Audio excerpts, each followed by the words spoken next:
Berubah itu bukan soal menerima hal yang baru, tapi juga soal melepaskan hal yang lama. Apakah kamu siap? Halo semuanya, nama saya Michael. Selamat datang di channel saya, Sikutu Buku. Kali ini saya akan membahas apa yang bersedia kamu ubah untuk menjadi lebih baik. Ini merupakan rangkuman dari video TED Talk Martin Danoesastro yang berjudul What Are You Willing to Give Up to Change the Way We Work? Dan diolah dari berbagai sumber. Ketika bicara perubahan, bukan soal terbuka pada hal baru, tapi kita harus berani melepaskan hal lama, cara kerja lama, pola pikir lama, dan sebagainya. Ini yang kadang kita lupakan. Kita menerima hal baru, tapi belum tentu punya keberanian untuk melepas sesuatu yang lama. Tidak heran ketika diberikan sebuah ide baru, respon yang muncul seperti ini. Kita nggak pernah lakuin itu sebelumnya. Itu bukan cara kita kerja. Jawaban seperti ini yang membuat organisasi sulit berkembang. Mereka terlalu terjebak pada pola pikir lama dan cara kerja yang lama. Tidak peduli perubahan apapun yang diajukan, sangat sulit untuk berubah jika kita tidak bersedia melepaskan yang lama. Apakah kamu pernah melihat sekelompok burung terbang bersama-sama? Ribuan hewan terbang dalam irama yang sempurna. Apakah ini terlihat luar biasa? Menariknya, hewan ini bisa bergerak seirama bukan karena mereka mengikuti satu pemimpin, karena reaksi kecepatan mereka akan terlalu lambat.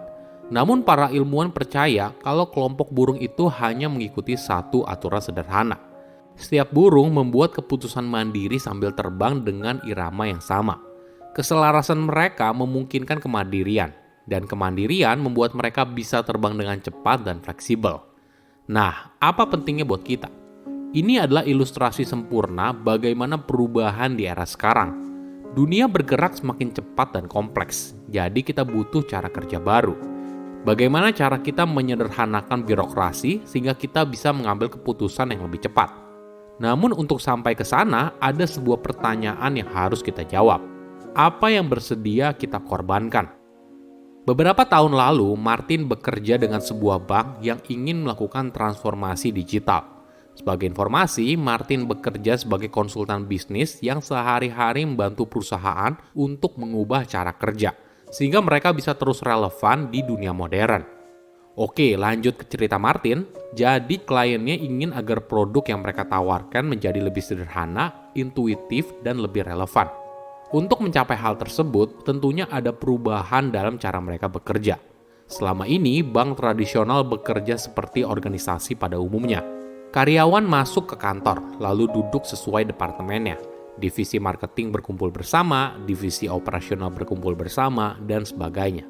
Tidak jarang juga meeting berjam-jam tapi tidak ada keputusan yang definitif. Ide yang hebat seringkali hanya berakhir di PowerPoint. Nah, ketika mereka ingin melakukan transformasi, tentunya cara kerjanya harus diubah dong. Bagaimana? Mereka lalu datang ke kantor teknologi besar seperti Google, Netflix, Spotify untuk mencari inspirasi. Uniknya, di momen itu mereka merasa seperti di lingkungan yang asing. Maklum saja, mulai dari suasana kantornya yang lebih casual, seperti dikelilingi oleh beanbags, hingga tampilan karyawannya yang terlihat sangat kreatif. Lalu ketika ditanya, bagaimana organisasi perusahaan tersebut? Menariknya, perusahaan teknologi tidak diceritakan dengan bagan organisasi, tapi dengan berbagai istilah yang asing, seperti squad, tribe, atau chapter. Ketika mereka berusaha bertanya lebih lanjut, misalnya berapa banyak karyawan yang ada di dalam tim kamu, jawabannya tergantung. Sama halnya ketika ditanya, siapa atasan kamu? Jawabannya juga tergantung. Ini tentunya pendekatan organisasi yang berbeda dari tradisional. Hingga akhirnya mereka mendapat kesimpulan kalau perusahaan teknologi memiliki banyak tim kecil yang mandiri. Tim ini ibaratnya mini startup. Anggotanya terdiri dari berbagai departemen, ada tim produk, tim IT, dan sebagainya. Studi tour ini memberikan ide segar bagi para pegawai bank tradisional. Namun sebelum sesinya berakhir, ada pertanyaan yang menggelitik. Oke, kalian tertarik dengan cara kita bekerja. Tapi hal apa yang bersedia kalian korbankan? Tentunya pertanyaan ini tidak mudah dijawab, tapi penting. Jika tidak, semua ide baru itu hanya berakhir di PowerPoint atau sesuatu yang nice to have saja, tanpa ada aksi nyata untuk merubah cara kerja konvensional. Dalam setahun, Martin berhasil bekerja sama dengan klien banknya untuk membuat sebuah perubahan besar. 3.000 karyawan kemudian dibagi menjadi 350 tim yang berisi karyawan dari berbagai departemen. Uniknya, ketika mereka bertemu di satu tim yang sama, beberapa ada yang mengaku kalau mereka baru pertama kali bertemu dengan orang yang selama ini hanya mereka kenal melalui email. Cara kerja yang baru membuat mereka lebih punya kontrol. Jadi, misalnya dari tim produk punya ide yang menarik, maka dia bisa langsung bicara dengan engineer yang duduk di sebelahnya. Mereka juga bisa langsung melakukan tes kecil kepada konsumen yang terbatas. Semua ini kedengarannya luar biasa, namun kenyataannya tidak mudah. Bayangkan selama ini mereka tidak terbiasa mengambil sebuah keputusan. Tapi sekarang mereka punya kebebasan untuk melakukannya. Ini adalah sebuah perjalanan yang harus dilalui apabila perusahaan ingin bergerak lebih cepat. Mereka harus punya tim yang bisa bergerak cepat, kreatif, fleksibel, seperti mini startup. Pemimpin tidak boleh lagi terlalu micromanaging, harus memberitahu secara detail apa yang harus mereka kerjakan dan bagaimana. Setiap tim punya kebebasan untuk bekerja dan dipercaya untuk bisa membuat keputusan terbaik bagi perusahaan. Nah, bagaimana caranya? Masih ingat cerita di awal soal sekelompok burung yang terbang bersama? Itulah kuncinya, menciptakan sebuah keselarasan dengan komunikasi yang terbuka dan transparan. Contohnya gini, di perusahaan teknologi biasanya ada meeting rutin di mana setiap anggota dari tim kecil selalu memberikan informasi soal apa yang sedang mereka kerjakan. Jadi, setiap anggota tim tahu siapa mengerjakan apa, dan apabila ada yang perlu dibantu, maka mereka bisa bersama-sama mencari solusinya. Cara kerja seperti ini mungkin tidak nyaman bagi beberapa orang, karena sekarang kamu perlu memberitahu orang lain apa yang kamu kerjakan terus-menerus. Namun hal ini penting agar proyek yang sedang berjalan dapat dikerjakan dengan cepat dan melakukan penyesuaian apabila perlu. Oke, apa kesimpulannya?